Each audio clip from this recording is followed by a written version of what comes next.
नमस्कार मंडळी, मी दीपाली स्वामिती किचन या चॅनलमध्ये मी तुमचं सर्वांचं मनापासून स्वागत करते। नवरात्र उपवासानिमित्ताने आज मी साबुदाणा मेदू वडा करणार आहे। 34 पण आकार मात्र वेगळा। नवीन काय दिसलं की खाण्याची इच्छा आतून प्रकट होती, म्हणून आज साबुदाणा मेदू वडा करणार आहे। चला तर मग रेसिपीला सुरुवात करूया। इथे मी 250 ग्रॅम साबुदाणा घेतलेला आहे। त्यातले खडे काढून स्वच्छ करून घेतलेला आहे। आता मी 2 पाण्याने धुवून घेते।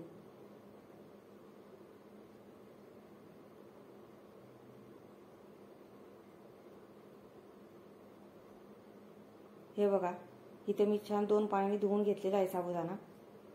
आता त्यामध्ये थोडंसं पाणी ठेवते, त्यामुळे साबुदाणा लवकर भिजतो आणि चांगला मऊसूत होतो। इथे मी झाकण ठेवून 2 तास भिजवत ठेवते। तोपर्यंत मी बाकीची तयारी करते। इथे मी 3 बटाटे घेतलेले आहे। कुकरमध्ये पाणी मी आधीच गरम करायला ठेवले होते। आता मी कुकरमध्ये 3 बटाटे घालून घेते। कुकरला झाकण लावून 15 मिनिट बटाटे शिजवून घेते। बटाटे शिजेपर्यंत मी शेंगदाणे भाजून घेते। इथे मी 100 ग्रॅम शेंगदाणे घेतलेले आहे। आता मी शेंगदाणे भाजून घेते। इथे मी कढई तापायला ठेवली होती। आता मी त्यामध्ये शेंगदाणे घालून घेते आणि शेंगदाण्याची साल तडकेपर्यंत भाजून घेते।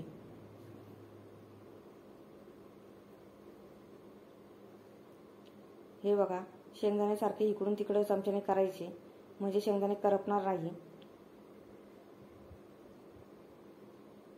गॅसची आज मीडियम ठेवायची, म्हणजे शेंगदाणे लवकर भाजतात।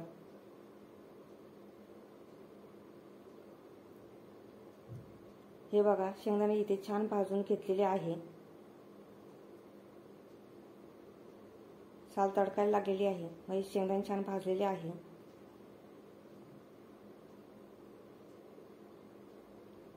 आता मी शेंगदाणे एका ताटामध्ये काढून घेते।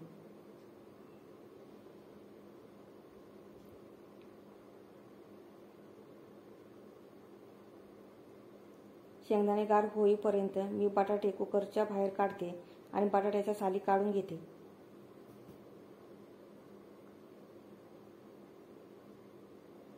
हे बघा, पटकन साल निघतीये। इथे 3ही बटाट्यांच्या साली काढून झालेल्या आहे। आता मी बटाटे बारक्या किसणीने किसून घेते। बटाटा किसल्यामुळे साबुदाण्यामध्ये लगेच एकजीव होतो, जास्त वेळ लागत नाही। हे बघा, सगळे बटाटे मी किसून घेतलेले आहे।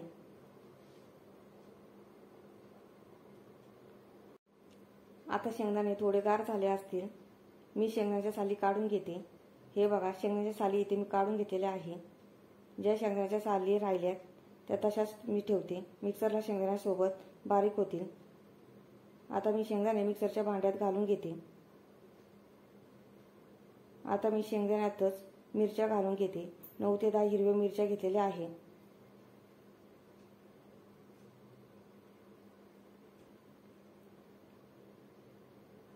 मिरच्या घातल्यावर अर्धा चमचा मीठ घालते, म्हणजे मिरच्यांचा ठसका येणार नाही आणि सर्व मसाल्याला मीठ लागेल।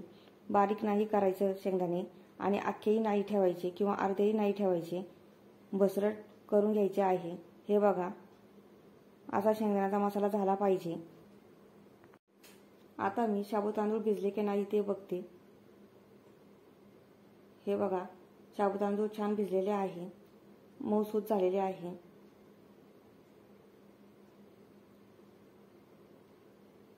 आता मी शाबू तांदळामध्ये किसलेले बटाटे घालून घेते।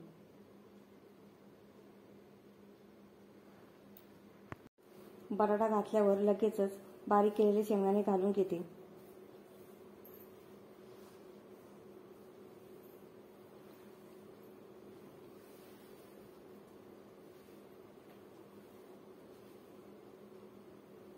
शेंगदाण्याचा मसाला घातल्यानंतर मी अर्धा चमचा जिरे घालते आणि 1 चमचा मीठ घालून घेते।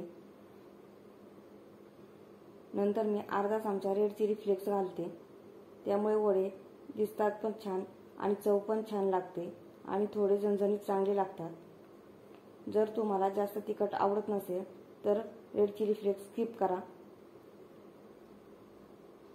आता सर्व साहित्य छान एकजीव होईपर्यंत मळून घेते। बटाटा छान साबुदाण्यामध्ये एकजीव झाला पाहिजे।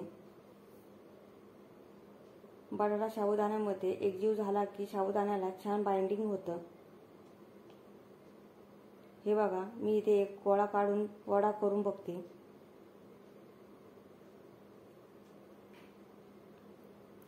हे बघा, छान बाइंडिंग झालेलं आहे। आता मी हात धुवून घेते आणि ओल्या हाताने वडे करून घेते, म्हणजे पटपट होतील। वडा करताना हाताला ओला करून घ्या। हात ओला असल्यामुळे हाताला मसाला चिकटत नाही। हे बघा, इथे छान वडा झाला आहे। आता मी थोडासा प्रेस करते, म्हणजे वडा छान चपटा होईल। वड्याला मध्ये होल करून घेते, म्हणजे छान मेंदू वड्याप्रमाणे दिसेल। हे बघा, छान असा साबुदाणा मेंदू वडा इथे तयार झालेला आहे। बाजूला काडा चिरल्या तरी परत चिकटून घ्यायच्या, त्यामुळे एकसारखा होईल। आता मी ह्याच पद्धतीने सगळे वडे तयार करून घेते। हे बघा, हाताला ओलावा असल्यामुळे किती छान पटपट वडे तयार होतात आहे। हाताला मसाला चिकटतही नाही आणि व्यवस्थित गोल करता येतात आहे। हे बघा, ह्या पद्धतीने मी सगळे वडे करून घेतलेले आहे। इथे मी वडे तळण्यासाठी तेल गरम करून घेतलेले आहे। आता एक एक करून वडे सोडून घेते। गॅसची आच लो ठेवायची आहे।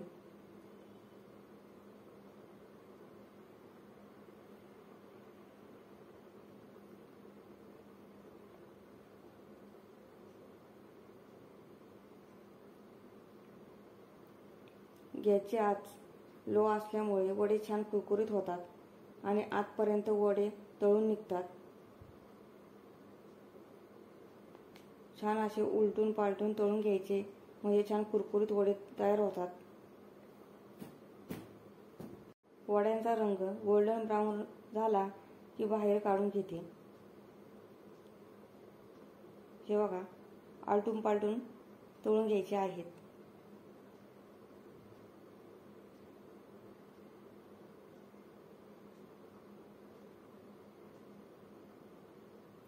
हे बघा, वड्यांना छान रंग आलेला आहे गोल्डन ब्राऊन। आता मी वडे तेलातून बाहेर काढून घेते आणि ह्याच पद्धतीने सगळे वडे तळून घेते। आजची साबुदाणा मेदू वड्याची रेसिपी कशी वाटली मला कमेंट करून सांगा।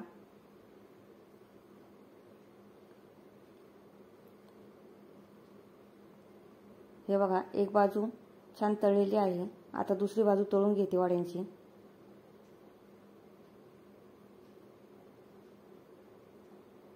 एका बाजूला छान गोल्डन ब्राऊन रंग आलेला आहे।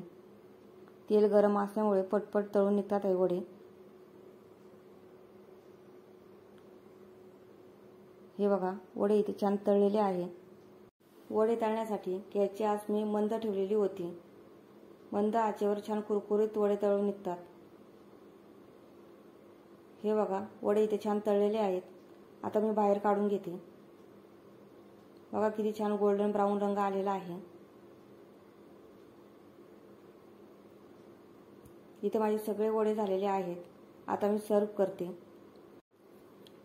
हे बघा, आता मी तुम्हाला वड्यांचा कुरकुरीतपणा दाखवते। एका काट्या चमच्याने त्याच्यावर वर खुडून बघते। हे बघा, आवाज येतोय का तुम्हाला? किती कुरकुरी झालेली आहे। जर आजची रेसिपी आवडली असेल तर चॅनलला लाईक करा, शेअर करा, सबस्क्राईब करा आणि हो बेल आयकॉनवर प्रेस करायला विसरू नका, जेणेकरून माझ्या नवीन रेसिपीची व्हिडिओची नोटिफिकेशन तुम्हाला लगेचच मिळेल। चला तर मंडळी, आपण पुढच्या नवीन रेसिपीला नक्कीच भेटू। तोपर्यंत छान छान खा आणि मस्त रहा।